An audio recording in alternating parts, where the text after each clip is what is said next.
Во присуство на заменик министерот за локална самоуправа Дејан Павлевски и директорката на Центарот за развој на Источниот Атлантски регион Драгица Здравева, заедно со градоначалникот Горанчо Крстев, денеска во локалната самоуправа на општина Чешиново Облешево беа потпишани договорите за изградба на фекална канализација во селото Соколарци. Се работи за проект вреден околу 15 милиони денари, од кој дел се обезбедени на министерството, а дел од буџетот на општината.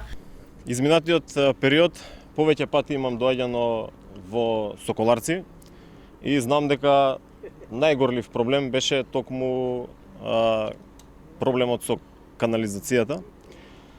Денеска сме овде за да се воведе во работа изведувачот кој што даде најдобра понуда за изведба на систем за отпадни води, односно канализационен систем за Соколарци.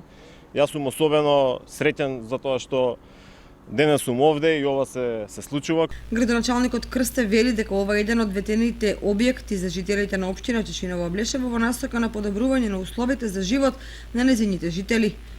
Станува збор за проект фекална канализација во село Соколарци.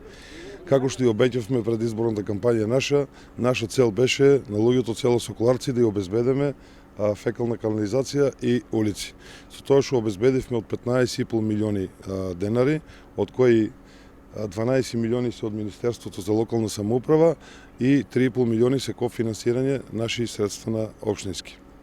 Со тоа ја овозможуваме на луѓето на село Соколарци подобри услови за живот, подобра еколошка средина. Канализацијската мрежа е во вкупна должина од 3,3 километри, а рокот за изградба е до крајот на 2019 година.